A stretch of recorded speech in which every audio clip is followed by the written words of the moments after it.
Selamat sore teman-teman ya. Eh, Kuliah perdana nih hari ini di mata kuliah kecerdasan bisnis ya, atau bisnis intelijen ya. Mana nih yang lain nih? Baru 15 orang, 14 ya kan? Kita pakai dua akun.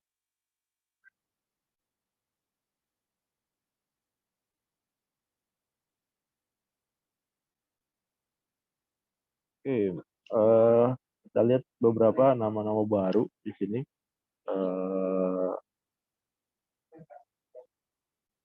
ada juga yang sebagian nama-nama lama ya. Eh, Pernah ikut kelas saya di kuliah yang lain.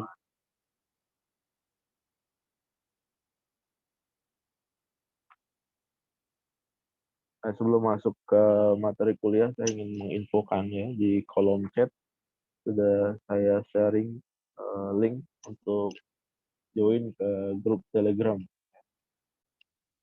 Di grup Telegramnya nanti kita banyak discuss di sana nih perihal kuliah ini gitu ya.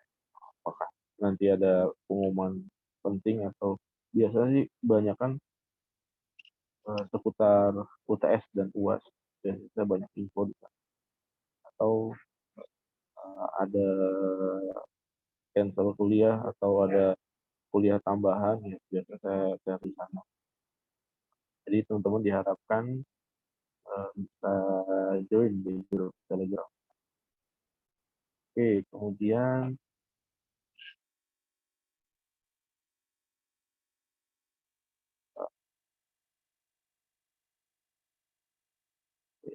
kedua adalah ya infokan di sini sama seperti kuliah-kuliah saya sebelumnya itu, dan saya rasa hampir semua sama ya. Di tiap temuan ada quiz dan uh, tugas. Sorry.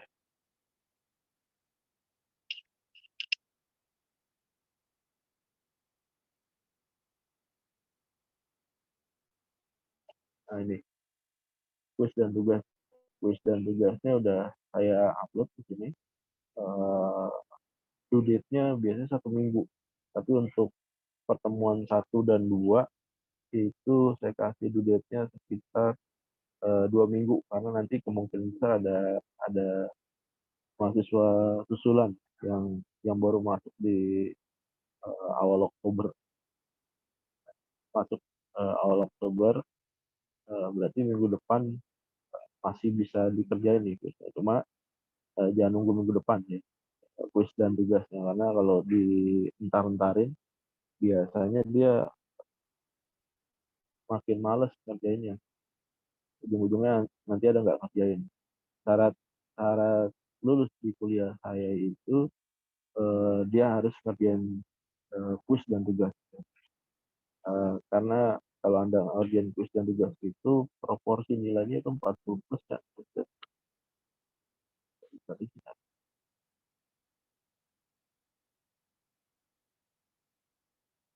Uh, Kalau nilai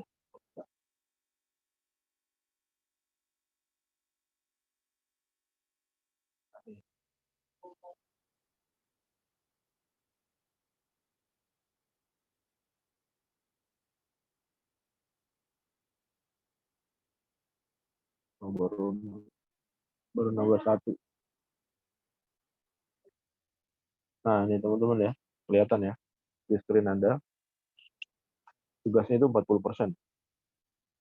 Tugas ini komponennya adalah kuis dan tugas ya, bukan cuma tugas doang, kuis dan tugas nanti dirata-ratakan dari satu semester ya.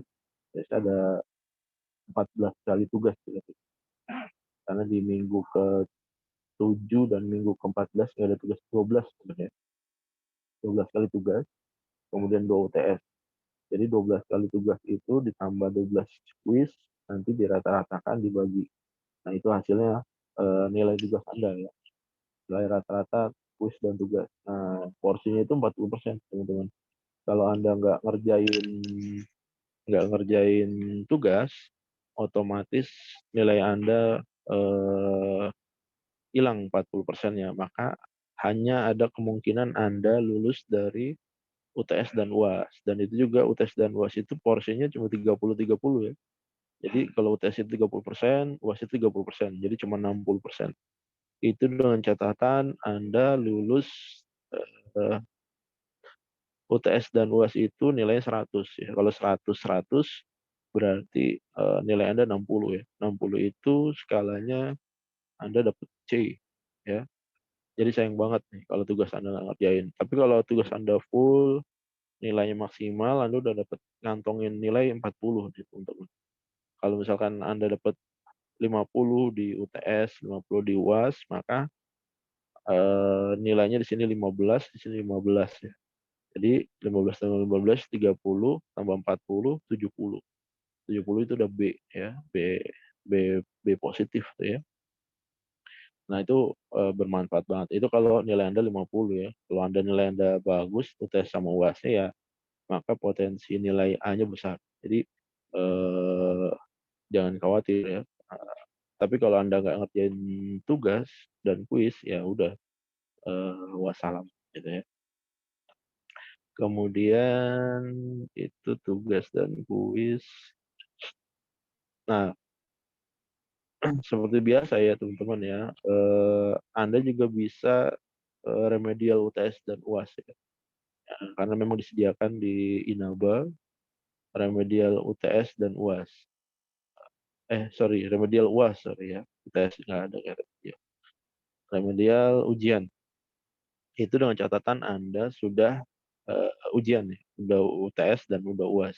Kalau Anda nggak pernah ikut UTS, nggak pernah ikut UAS, itu nggak bisa remedial teman-teman ya. Jadi jangan jangan berharap Anda bisa remedial kalau, Anda nggak pernah ikut ujian, eee, dan karena memang di Inaba ini nggak ada semester pendek, berarti Anda kalau ngulang di mata kuliah ini ya, ketemunya nanti ya, 1 tahun lagi nih mata kuliah ini, eee, di semester gasal tahun berikutnya, gasal 2003, 2024 ya, 2023 sampai 2024. Sayang banget kalau Anda, nyanyain waktu ya, 1 tahun.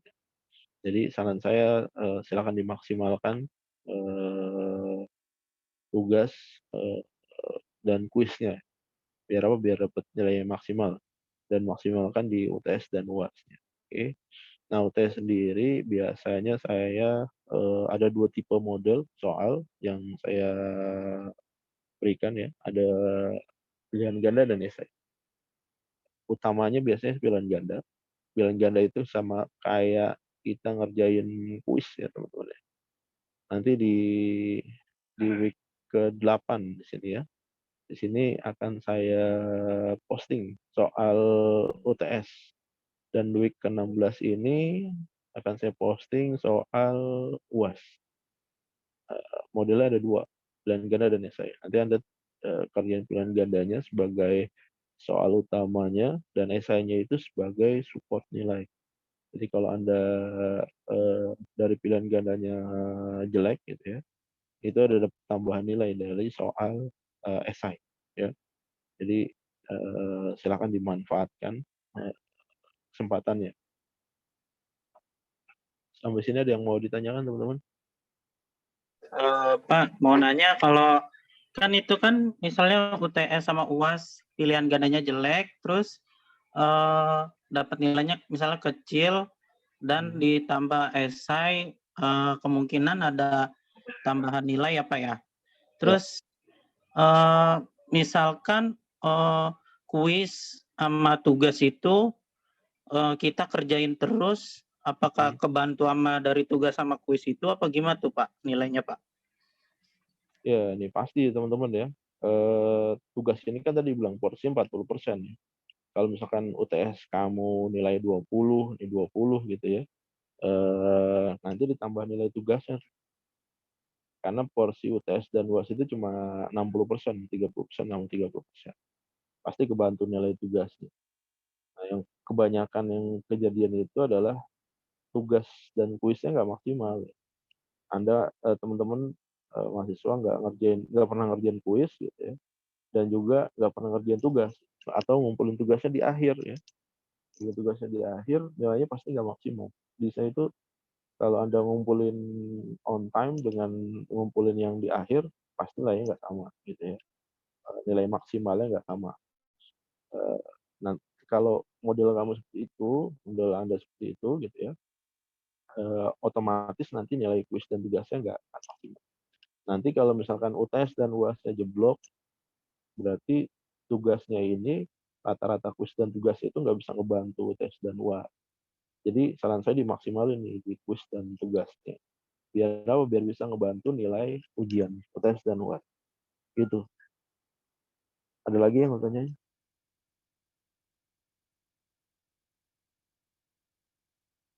Nah, ada juga kejadian eh, teman-teman yang tugasnya jiplak ya, plagiat, plagiat dari teman lainnya. Jadi saya ini selalu ngecek gitu ya. Anda ngumpulin tugas tuh saya baca. Kalau saya tahu misalkan tugas Anda mirip dengan tugas temennya gitu atau titik komanya sama, semuanya sama gitu ya. Itu biasanya eh, keduanya saya kasih penalti. Bisa-bisa yang paling maksimal itu keduanya saya anggap nggak mengumpulkan tugas. Gitu. Jadi sama-sama kosong nilainya. Gitu. Jadi kalau bisa tugasnya itu Anda kerjain sendiri aja. Gitu. Salah benar itu urusan belakang, yang penting Anda kerjain. Dan nyambung teman-teman ya, jangan sampai Anda ngerjain tugas BI gitu, tapi yang Anda kumpulin tugas mata kuliah yang lain gitu ya. Atau yang Anda kumpulin soalnya malah yang Anda kumpulin. Nah itu juga nilainya pasti nggak maksimal. Seperti itu ya. Kalau saya lihat sih, separohnya nih mahasiswa ini, mahasiswa baru, masa pindahan gitu ya. Oke, silakan ada lagi.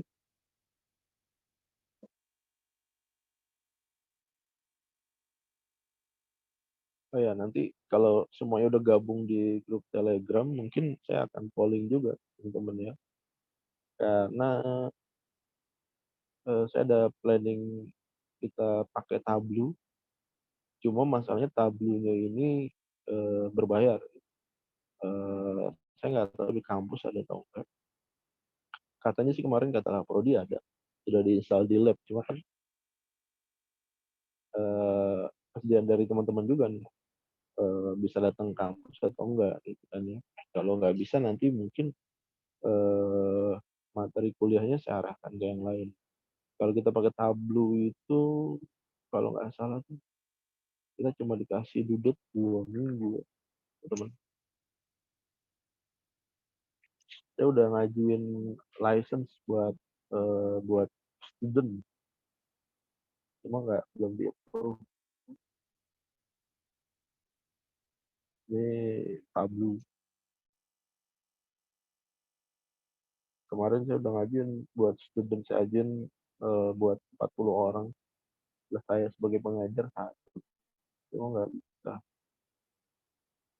Ini kalau Anda install Tableau ini, gitu ya, itu mas free trialnya itu cuma 2 minggu. Nah kalau kita pakai cuma 2 minggu install terus 2 minggu hilang ya cuma juga. Berarti saya harus cari alternatif lain. Nah, alternatif lainnya itu di kampus labnya sudah ada tuh Tableau itu satu. Cuma masalahnya tadi ini kayak live ini aja kan beberapa dari Anda pasti ada yang kerja di jam ini gitu. Saya nggak yakin ini bisa terlaksana. Gitu ya. Nanti saya coba buka polling aja ya di grup Telegram kalau semuanya udah masuk. 47 orang udah masuk, saya buka polling. Kalau memang bisa ke kampus, nanti saya koordinasi dengan Kaprodi untuk menyediakan lab buat kita belajar Tableau gitu ya. Nah, Tableau ini juga eh, bermanfaat juga ya teman. Kalau Anda nanti mau bikin skripsi gitu ya, berhubungan dengan BI bisa juga. Tapi nggak kamu kita pakai Tableau juga ya. Kemarin ada yang pakai Python ya, Python. Kemudian ada yang pakai apa lagi ya? Apa sih? Ada banyak lah. Ya, salah satunya nih. Cuma memang yang udah-udah ya dosen sebelumnya itu Pak Darmawan. Pak Darmawan itu kalau dia nyampein materi BI itu pakai Tableau. Dia belajar Tableau. Visualisasinya juga ini ya. Itu kendalanya teman-teman ya. Tapi nanti kita bahas di Telegram deh. Oke, ada lagi yang mau tanya? Selamat sore Pak. Saya Sore, Tukijo silakan. mau bertanya mungkin tentang Tableau Pak.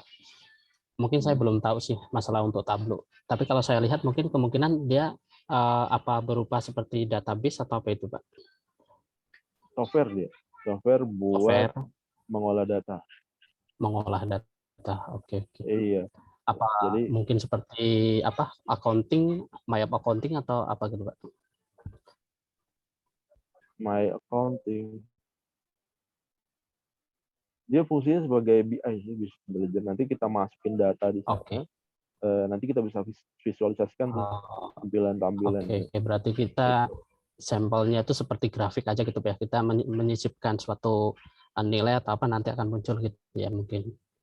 Ya, Oke. bisa berupa grafik, bisa berupa apa ya, gancar, macam-macam lah. Iya. Nah ini Iya, cuma oke. trial ini cuma buat 2 minggu masalahnya gitu mas. Iya. Nah ini mayoritas dari Anda ada yang di Bandung, masuk Bandung atau stay-nya di Bandung?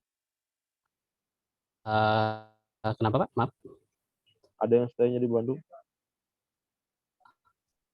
Saya kurang tahu Pak. Saya kebetulan Jakarta Pak. Jakarta ya? Daftarnya dari Jakarta. Kemarin ada Jakarta. mahasiswa bimbingan saya ada di Bandung juga. Makanya, wah, kita juga kalau kita mau praktikum. Nah, itu ya masalahnya. Tapi nanti saya buka polling di Telegram gitu ya. Apakah nanti kita belajar Tableau tapi nggak terlalu dalam gitu ya. Ataukah nanti memang ada kemungkinan kita untuk offline di kampus. Cuma kalau offline saya nggak yakin Anda bisa nih. Mau nanya Pak, Ya. kan yang waktu dulu kan saya pernah diajarin Pak Darmawan Subuh kayak aplikasi Tableau ini ya. Katanya trailer yang gratisannya itu maksimalnya 1 tahun Pak. Terus pendaftaran yang buat 1 tahunnya harus pakai kartu mahasiswa. Gitu ya? Iya Pak. Oke. Kemarin saya udah ngajuin sih. Cuma keluarnya itu ya kita harus masukin itu lagi apa? Iya, masukin kartu mahasiswa data-data pendukung. sama email. Iya. Email Email saya buat juga udah daftar nih. nerima kodenya itu Pak, katanya Pak. Iya betul. Kemarin saya udah daftar ya. Udah dapat reply juga dari mereka.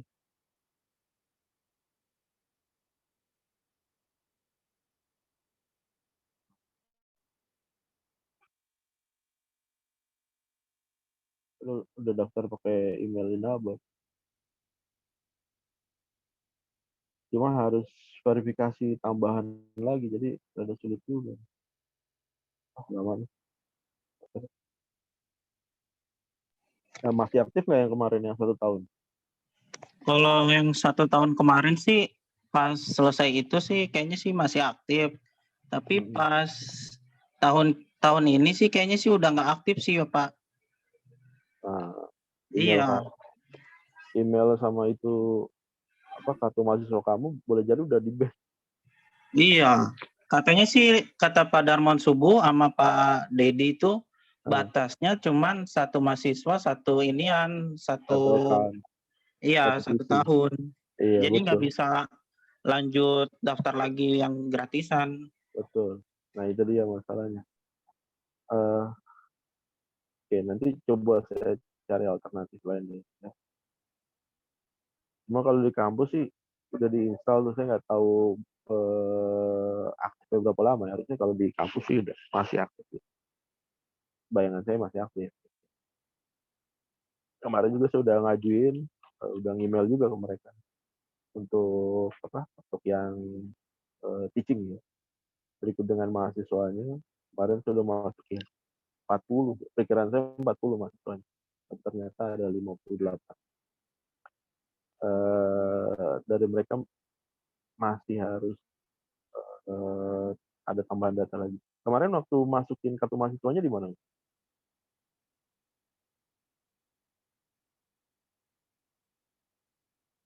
Waktu registrasi ada masukin kartu mahasiswanya di mana?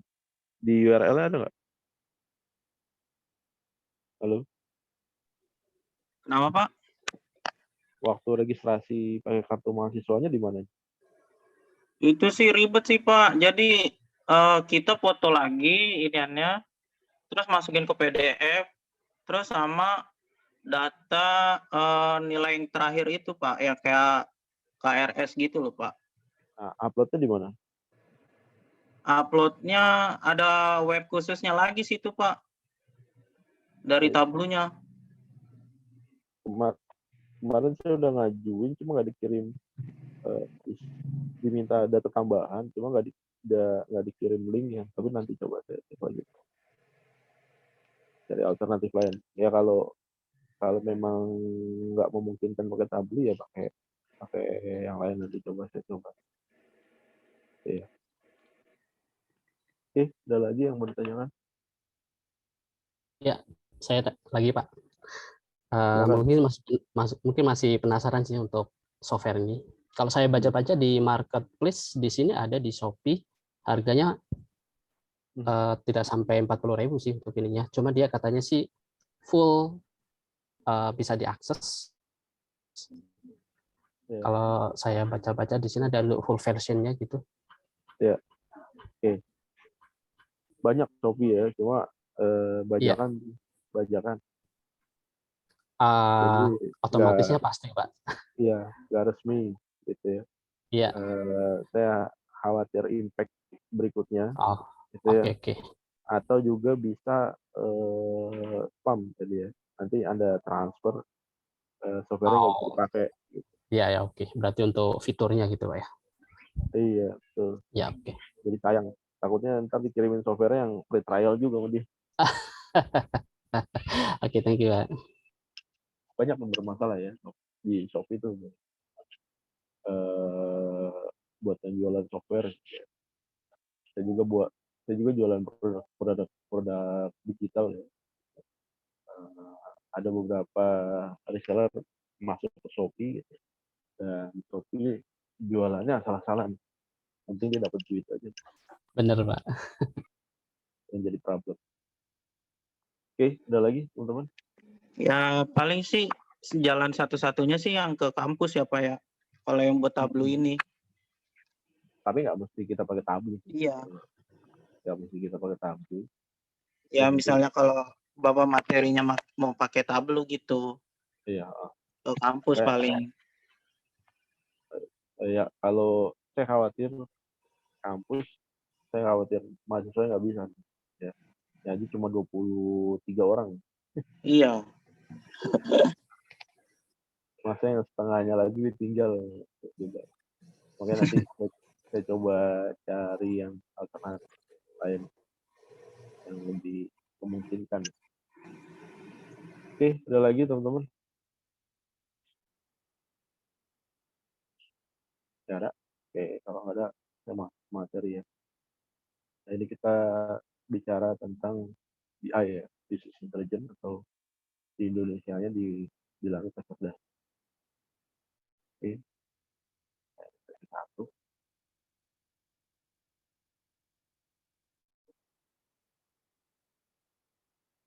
Nah ini gambarannya kayak gini lah, automation versus manual ya. Automation ini menggambarkan business intelligence di usernya kayak gini. Manual ini ya sebenarnya yang BI sajikan itu di belakangnya adalah ada input data juga gitu ya. Cuma memang nggak ribet yang manual ini. Kalau manual itu kita ngolah lagi apa input data, fetching data, kita masukin ke file. Kalau di AI itu datanya sudah tersaji, ya tinggal masukin aja, nanti tinggal divisualisasikan aja bentuknya mau seperti apa. Nah, di AI ini banyak digunakan nih sekarang di eh, pemerintahan atau di sektor-sektor non government juga udah banyak juga. Biasanya level-level orang yang pakai itu level-level orang yang memang decision maker. Jadi kalau jadi decision maker biasanya dia punya tampilan khusus untuk data BI. Kemudian supporting datanya ya orang-orang IT biasanya di belakangnya yang masukin datanya segala macam dan bentuknya macam-macam. Nah ini apa pengertian-pengertiannya dari beberapa expert ya. Jadi bilang menjelaskan suatu konsep, metode, bagaimana meningkatkan pengambilan keputusan bisnis berdasarkan sistem yang berdasarkan data. Nah, juga sistem pendukung pengambilan keputusan dan yang alat analisis. Jadi kalau kalian pernah tahu pernah nonton ini nggak film perang? Keingetan ini nih, War Room.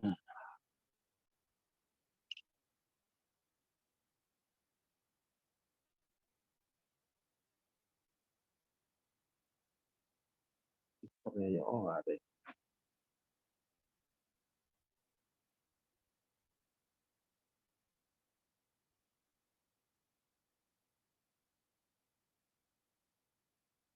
Nah, inilah situasinya kayak gini.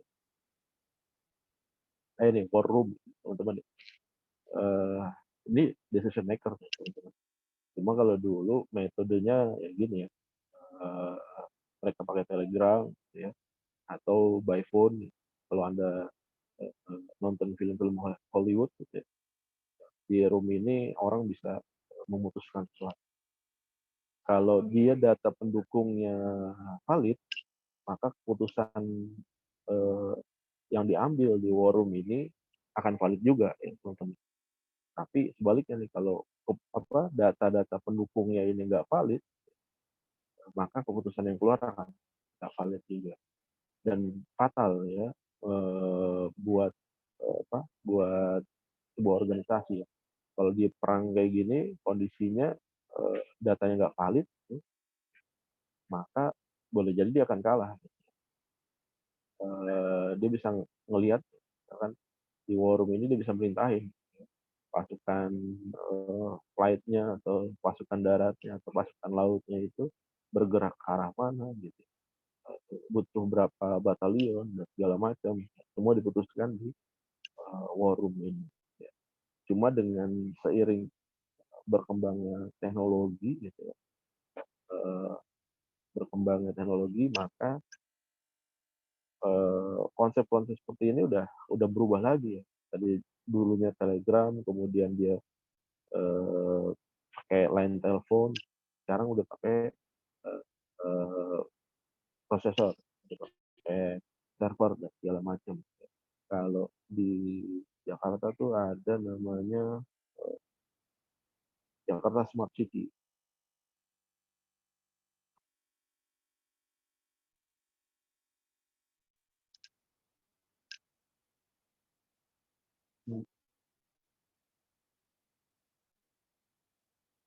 Nah ini ya, kalau Anda pernah ada kesempatan berkunjung ke Jakarta Smart City ya, dia punya monitor gede nih. Di luarnya ini dia bisa bisa ngeliat tampilan dari monitor.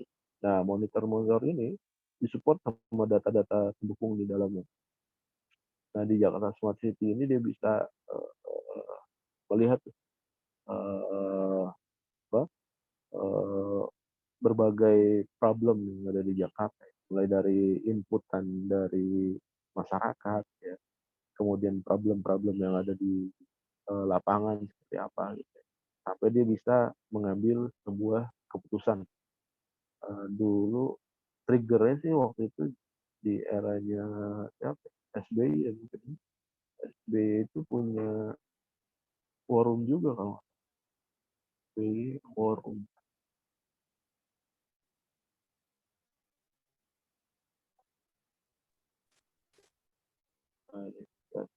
Di culture forum.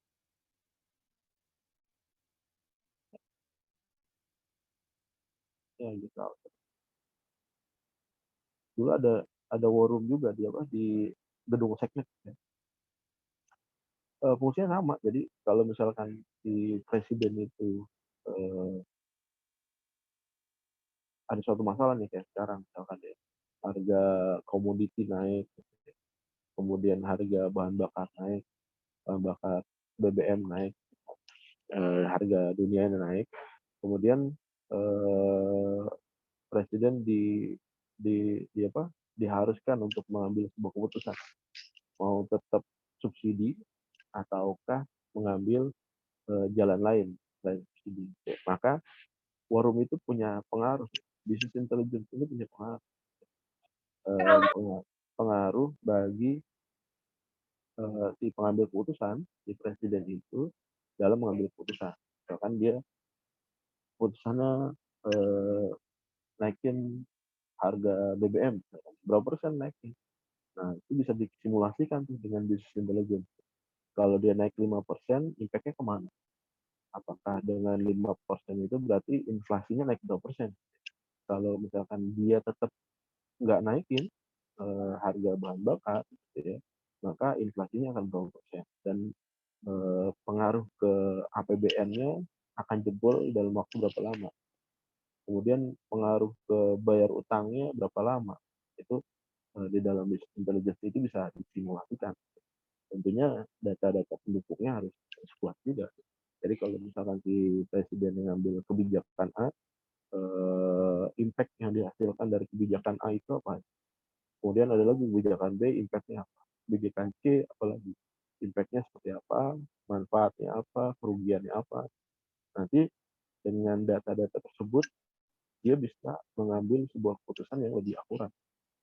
Lain halnya kalau misalkan kita mengambil sebuah keputusan tapi nggak ada data pendukungnya, gitu ya. Boleh jadi nanti di pertengahan jalan, ya, itu akan jadi permasalahan. Tapi kalau kita punya data pendukung yang lengkap, gitu ya, maka keputusan yang kita ambil akan sesuai dengan kondisi yang diharapkan. Kan dengan impact negatif yang sekecil mungkin, tapi dampak positifnya bisa sebesar mungkin. Itu fungsinya dari business intelligence. Ya, flow-nya kayak gini ya. Business data yang diolah, ya. Ada orangnya juga di dalam ya, timnya juga ya. Ya, kalau skalanya negara berarti ada data pertanian, gitu ya. Data komoditi, import, ekspor, kemudian data bahan bakar dan segala macam, APBN, hutang, gitu, dimasukin semuanya, gitu ya. Kemudian diolah demikian rupa di dalam business intelligence itu sehingga menghasilkan sebuah keputusan yang tadi saya bilang, gitu ya. Kalau dia ngambil keputusan A, impact negatifnya apa, impact positifnya apa. Nanti tinggal dari kebijaksanaan dari stakeholders, decision maker-nya, gitu ya. Kalau decision maker-nya bijaksana dalam memutuskan, maka dia akan mengambil keputusan secara tepat, gitu ya. Karena dia bisa tahu tuh dampak positif dan negatifnya. Kalau misalkan ada dampak negatifnya, maka solusinya apa? Misalkan dengan menaikkan harga bahan bakar, maka perlu mensubsidi rakyat sebesar berapa persen? Sebesar berapa ratus ribu atau berapa juta. Gitu. Supaya apa? Supaya dampak inflasinya nggak terlalu besar. Supaya masyarakat dengan pendapatan berapa bisa tetap survive. Gitu ya. Nah itu biasanya data-data itu yang disajikan ke decision maker. Kalau dia nggak punya data-data itu, gitu, hanya berdasarkan feeling, gitu, biasanya nggak tepat. Begitu naik ya udah muncullah gejolak baru gitu ya. Kalau kalau biasanya bahan bakar naik, otomatis dia akan mempengaruhi harga-harga bahan pokok. Harga-harga bahan pokok naik, kemudian biaya transportasi naik, gitu kan. Nah, maka akan dengan cost living yang naik, maka akan ada potensi daya beli yang menurun, gitu ya. Nah, kalau daya beli menurun ini nggak di-trigger, maka nggak akan terjadi perputaran perputaran siklus transaksi, gitu ya. Maka transaksi di dalam negeri bisa turun. Dan itu kalau transaksinya turun, uang mandek di satu part, gitu ya, maka akan berdampak buruk juga buat kelangsungan sebuah negara, gitu ya. Negara ini kan dia bisa jalan kalau misalnya ada transaksi, duitnya muter, duitnya muter ke semua orang, duitnya muter, jadi semua orang kebagian uang, dia bisa transaksi, dia bisa belanja kebutuhan hidup. Nah itu akan lebih baik. Tapi kalau misalkan duitnya mandek di satu pihak, gitu ya, maka pihak yang lain yang mau bertransaksi ini akan kesulitan untuk mendapatkan dana. Nah, kalau kesulitan mendapatkan dana, maka kelangsungan bisnisnya dia juga kan bermasalah. Itu yang impact seperti itu. Nah, skemanya kayak gini ya. Jadi ada sistem dan administration layer-nya kayak gini. Ini ada data source, ada staging-nya, gitu. Formatnya bisa CSV, bisa macam-macam. Kemudian ada data warehouse-nya. Nah, di sini ada dashboard-nya. Ini di sini era area engineer-nya. Nah, di sini era user-nya. Biasanya di user-nya ini adalah ya tadi decision maker ya, misalnya presiden, kalau di skala perusahaan bisa CEO gitu, bisa COO, CFO atau CIO dan segala macam. Ini dengan dashboard ini dia bisa mengambil sebuah keputusan yang terkait dengan bisnis atau terkait dengan organisasi dengan cara yang tepat. Gitu ya. Sampai sini ada pertanyaan?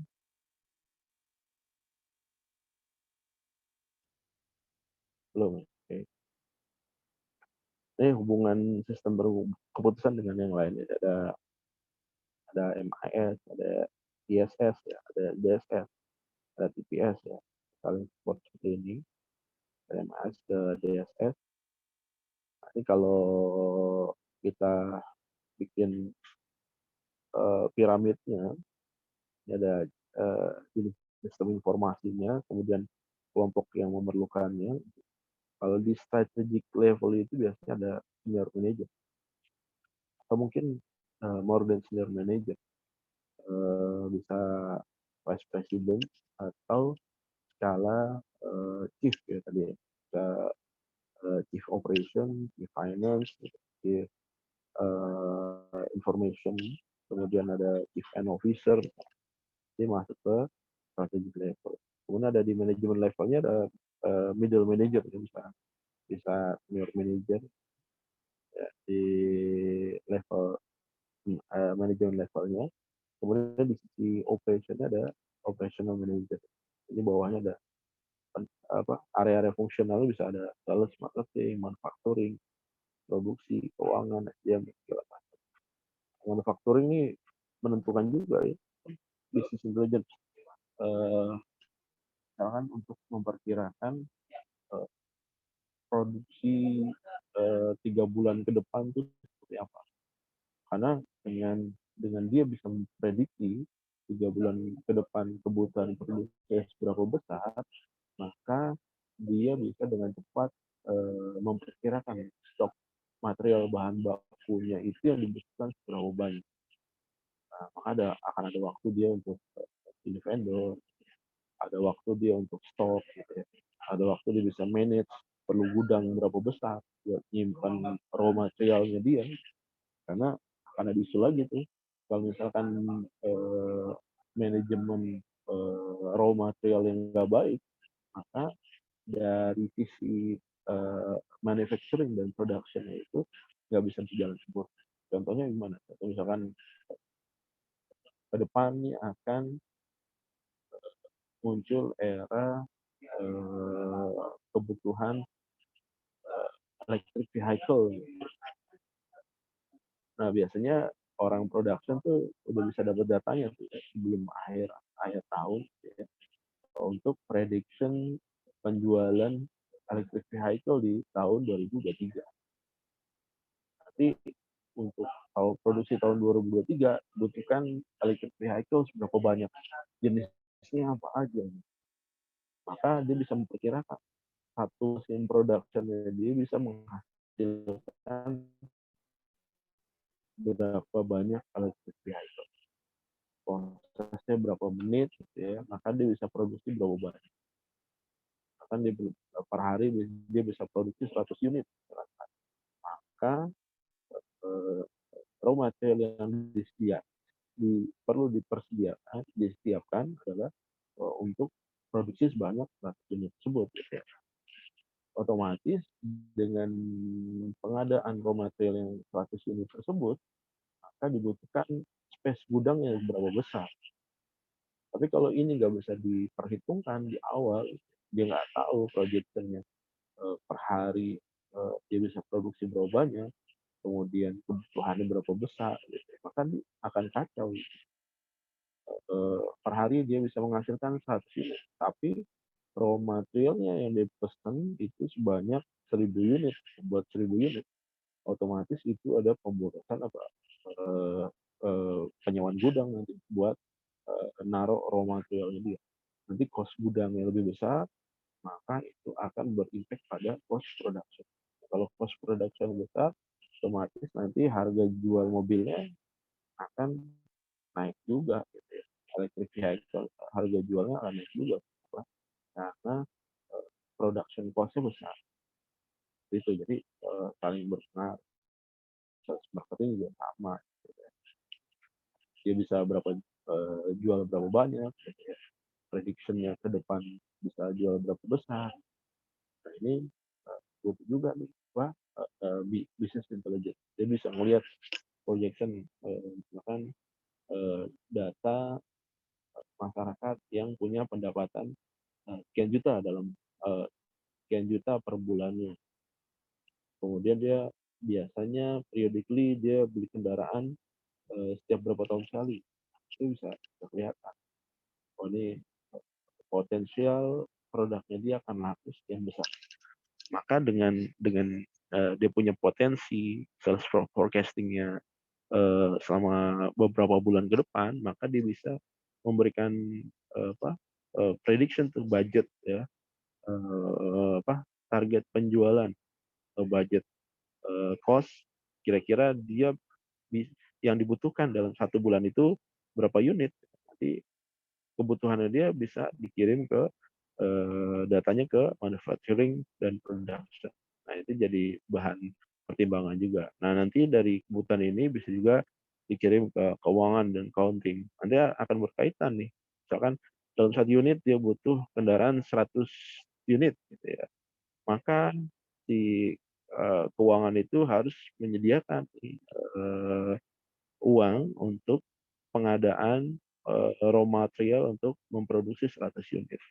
Termasuk biaya macam-macam, biaya gudangnya, biaya orangnya, manpower dan segala macam. Jadi berhubungan dengan manpower nanti ada HR di sini. Itu berapa orang nih buat produksi 100 unit. Nah, satu mesin dibutuhkan 4 orang misalkan. Nah, berarti untuk 100 unit dalam 1 bulan kebutuhan SDM-nya berapa banyak. Nanti ini saling berkaitan. SDM-nya dia hire berapa banyak orang yang dibutuhkan, gitu. Keuangan dia menyediakan porsi cash-nya, gitu ya. Kemudian manufacturing-nya untuk mempersiapkan jumlah raw material yang dibutuhkan. Jadi begitu jadi semuanya lancar, gitu ya, di deliver 100 unit, maka tinggal tugas sales nih untuk merealisasikan sales forecasting-nya dia atau budget cost-nya dia. Jadi sudah, kalau misalkan dievaluasi ya, penjualan di bulan pertama gitu ya, penjualannya over dari budget atau low dari budget gitu ya. Kalau over dari budget misalkan targetnya dia 100 ya, ternyata di bulan pertama dia bisa jual 500 gitu ya. Maka akan ada perubahan data lagi nih. Dari sales dan marketing gue butuh 500 kendaraan dalam 1 bulan. Berarti akan ada adjusting lagi di manufacturing, di finance, dan di HR-nya ada penyesuaian lagi. Nah, itu saling berkaitan. Itu teman-teman. Itu gunanya business intelligence ya. Di level tadi yang saya jelasin level apa? Electric vehicle. Kalau level negara ada lagi macam-macamnya. Bisa jadi di bawahnya level negara ini ada pertanian gitu ya. Ini ada apa? Pertambangan gitu, ada Kementerian Keuangan. Gitu. Kemudian di sini ada Menpan, gitu. Kebutuhan SDM yang banyak. Gitu ya. Jadi semuanya saling memberi data. Gitu ya. Nanti di strategic levelnya ini yang memberikan keputusan. Keputusannya apa nih? Tahun depan BBM turun misalkan. Gitu. Oke, ini strategic levelnya.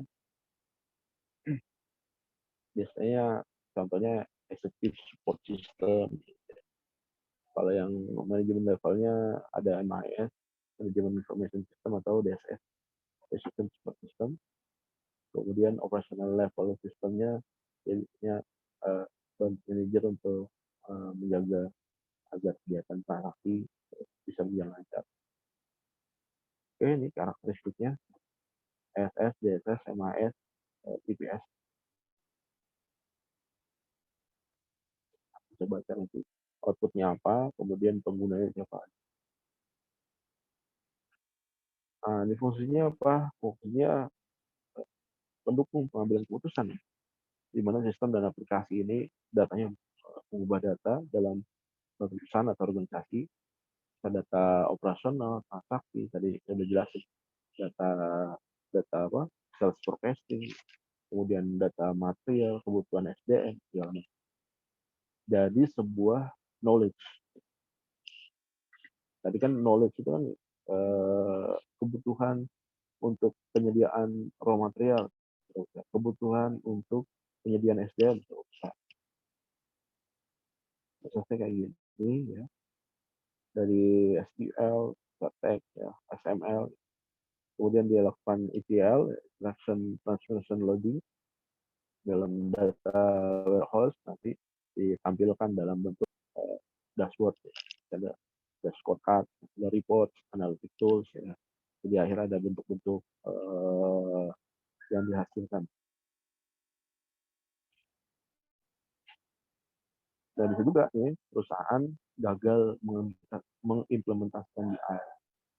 Faktornya apa aja? Biasanya rencananya kalau matang selalu terburu-buru, gitu. Dia nggak bisa memetakan value chain dari bisnisnya dia. Dia nggak bisa memetakan ini kebutuhan ini berapa, kebutuhan ini berapa, kebutuhan ini berapa. Benar nggak dia butuh dashboard ini? Kemudian kualitas datanya yang nggak baik tadi saya bilang gitu ya. Kalau BI ini adalah powernya ada di data. Kalau datanya dia nggak bagus, otomatis keputusannya kurang tepat. Misalkan di war room gitu ya, ada pasukan darat ya mau melintasi misalkan suatu area gitu, support datanya kurang baik. Di war room itu komandannya dapat kabar bahwa kalau mau lewat kota itu ya, itu kebanyakan kota itu dihuni oleh masyarakat biasa. Dia nggak punya senjata, dia nggak punya alat tempur dan segala macam.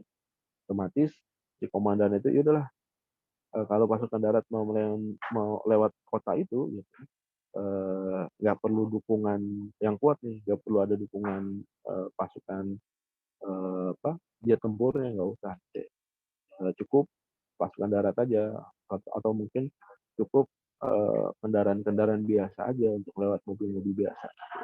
Karena data yang didapat seperti itu, gitu. Begitu lewat ternyata nggak valid. di dalam kota tersebut persenjataannya lengkap. Gitu ya. Kemudian masyarakatnya memang terlatih untuk berperang. Otomatis begitu masuk ke kota tersebut ya habis pasukan itu ya. Entah itu ditembak gitu ya, atau dibom mobilnya gitu. Nah, itu seperti itu. Itu kualitas datanya nggak baik. Atau di level pemerintah misalkan eh, kenaikan BBM lagi ngetren. Kenaikan BBM, presiden mendapatkan data dia bisa menaikkan BBM sebesar 30%. Kalau dia naikin BBM 30%, maka inflasinya cuma naik 0,3%. Ya udah, dengan PD-nya dia naikin aja tuh BBM, naikin 30% gitu. Dia naikin 30%, ternyata inflasinya nggak 0,3, ternyata inflasinya 5% gitu. Maka keputusan dia kurang tepat. Kalau udah inflasinya di luar prediction, maka otomatis bisa ngurangin APBN juga. Maka apa yang perlu dilakukan? Ya udah, pemerintah harus nyebar uang, kasih bantuan langsung ya. Bantuan langsung jumlahnya berapa itu buat mensubsidi inflasi yang 5%. Supaya apa? Supaya masyarakatnya bisa tetap survive gitu ya. Kalau kalau masyarakat nggak survive ya udah eh, eh, kejadian yang lebih buruk bisa jadi terjadi gitu ya. Kayak mungkin di era tahun 98 itu keputusan kebijakan nggak kurang tepat diambil. Mungkin data-data pendukungnya tidak support. Kemudian ketiga, kurangnya mengantisipasi terhadap perubahan di organisasi. Jadi dia nggak bisa melihat, nggak bisa mapping kebutuhan dari organisasinya. Dia nggak bisa melihat SDM-nya seperti apa.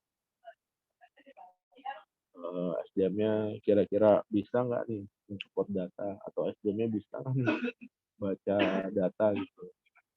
Maka itu fatal juga. Oke, berikutnya manfaatnya untuk organisasi non-profit ya. Kita punya data, organisasi, memudahkan pemantauan kinerja, meningkatkan nilai investasi, ya. Ciptakan pegawai yang memiliki akses atau juga tadi bisa tingkatin revenue ya. Kalau di production ini non profit ya. Non profit ya kebijakannya yang tepat, bermanfaat bagi masyarakat. Kayak gini misalkan kebijakan menaikkan harga BBM 30% karena disupport oleh data yang kuat, maka inflasinya kecil. Atau dengan inflasi yang kecil, masyarakatnya bisa survive gitu. Segala macam. Kalau untuk profit, ya itu udah kelihatan tadi ya. Profit bisa menghemat cost. Gitu. Harusnya memang dia menyediakan warehouse untuk penyediaan raw material sebanyak 100 unit, ya udah segitu aja gitu, 100 unit. Maka cost untuk nyewa warehouse 100 unit, raw material untuk 100 unit dengan cost untuk nyewa warehouse kebutuhan material yang lebih dari 100 unit beda pasti. Nah, itu bisa mengecilkan biaya production. Dan kalau dia cost production kecil, maka nanti OTR-nya akan kecil juga ya. Harga on the road-nya akan kecil juga. Nah, itu kalau harganya bisa bersaing, otomatis produknya itu bisa diserap banyak oleh masyarakat, akan lebih laku. Oke, kemudian ada struktur dan komponen BI. Komponen utamanya ada data warehouse, business analytics, data mining, kemudian ada business performance management. Nah, ini visualisasinya nih, tadi saya bilang. Ada yang kayak gini, jaringan. Semester kemarin ada yang menganalisis apa yang kemarin? Kenaikan BBM juga kalau nggak salah. Tapi dia pakai Python, teman-teman ya, pakai Python. Dia bisa menganalisis persepsi masyarakat yang ada di Twitter terhadap kenaikan bahan bakar minyak. dapat nilai maksimal juga tuh dipakai Python. Oke, di jaringan bisa visualisasi data ya dalam bentuk grafik batang kayak gini ya. Revenue-nya gitu ya, dari tahun ke tahun gitu. Nah, ini kan bisa kelihatan ya. Di kuartal 1 H1 2022 pendapatannya 18 miliar ya. Tahun 2021 dia totalnya 45 miliar. Tahun 2020 35 ya. Tahun 2019 37 berarti kalau kita rata-rata sekitar 40 miliar. Kalau H1-nya 18 miliar gitu ya. Atau hampir 19 miliar ya untuk masuk sampai akhir tahun boleh jadi pendapatannya dia bisa lebih dari 40 miliar ya, mungkin bisa lebih, bisa 45 miliar atau lebih besar lagi kalau kayak gitu. Atau juga ada stream graph kayak gini ya, teman-teman ya. Ada seperti ini, datanya di-break based on apa, based on tanggal ya. Biasanya apa nih, data kayak gini buat, rekam apa, sistemik pergerakan Gunung Merapi ya, teman-teman ya, atau ada gempa dan segala macam, bisa kelihatan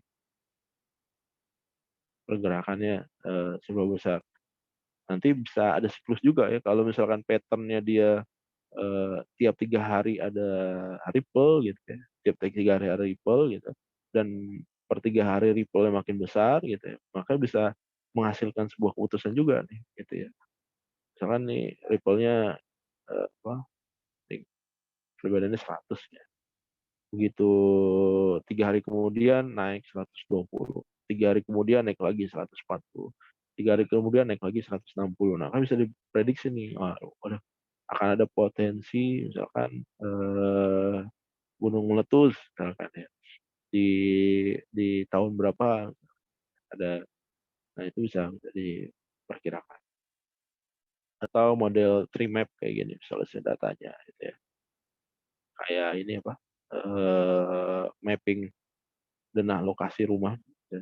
Ada kamar mandinya gitu ya, kemudian ada kamar, ruang tamu gitu ya, kemudian ada apa, tempat keluarganya kayak gimana gitu ya, kayak remap atau bentuknya Gantt chart. Gantt chart ini banyak dipakai buat project ya, project management. Project management ya, ada masing-masing activity butuh berapa lama, duration-nya gitu ya, selesai berapa lama, progress-nya berapa lama gitu ya. Chat. Nah, ini tipe visualisasi datanya ya. Ada 2, ada visualisasi data, dashboard, ada juga infografis. Metodenya ini kalau dashboard itu angkanya banyak digunakan ya, kemudian datanya banyak pasti. Biasanya nih, level-level, apa ya, decision maker juga ya, kemudian kurang lebih fokus pada informasi biasanya. Dashboard interaktifnya lebih interaktif. Nah, kalau grafis itu lebih lebih statik ya, lebih kelihatan, eee, seninya gitu ya, apa, lebih enak dilihat mungkin. Datanya lebih sedikit, gambar yang, eee, lebih ditampilkan kayak di dashboard kayak gitu. Kalau kita biasa baca, apa, data by dashboard sih akan lebih mudah juga ya, kita lihat gitu ya. Kemudian ini visualisasi grafisnya kayak gini, data-data fakta kejahatan, cybercrime-nya berapa besar, yang ditangkap berapa banyak, gitu ya. Ini juga bisa bisa bermanfaat juga. Oke, teman-teman ada yang mau ditanyakan sampai sini?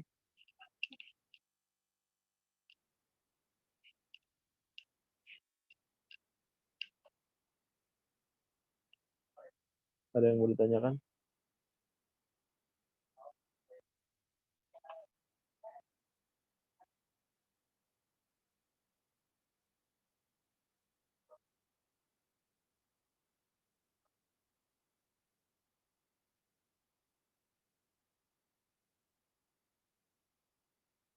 Ada yang mau ditanyakan? Teman-teman?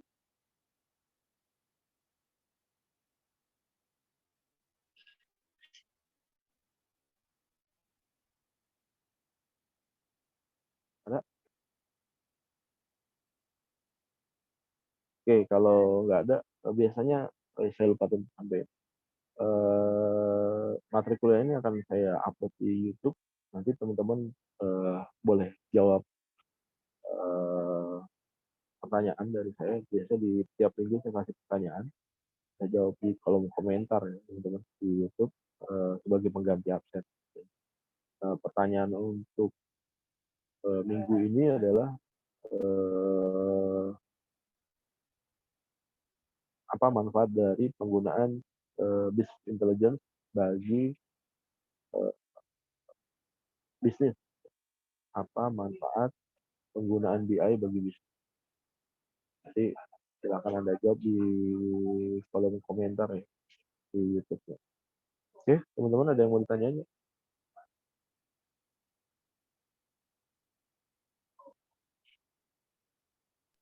Belum ada, Pak. Ya ada. Oke, kalau nggak ada saya cukupkan mungkin ya teman-teman di sini. Nanti kita, oh iya minggu depan kemungkinan saya jadwalnya apa minggu depan? Iya, Pak. Mau bertanya sebentar, Pak. Maaf. Boleh. Ini kan opsi untuk yang mungkin program Tableau tadi gitu, Pak ya.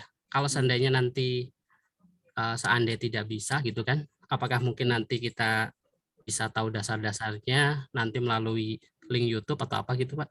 Tutorial Bisa. Banyak sih kalau belajar sendiri sih banyak dari YouTube ada gitu ya? tutorial tentang Tableau. Iya, banyak. Ya, Kalau kalau di YouTube itu banyak yang bahas, banyak yang bikin konten tentang itu. Tableau ya, Pak ya. Oke. Makanya nanti saya coba cari find out-nya lah yang terbaik. Ya, Atau oke. nanti ada materi di YouTube yang tentang Tableau itu yang memang komprehensif, gitu ya. Penjelasannya clear, gampang dicerna, gitu ya. Jadi saya referensikan juga sebagai pengganti. Ya, baik. Terima kasih, Pak. Oke. Ada lagi teman-teman?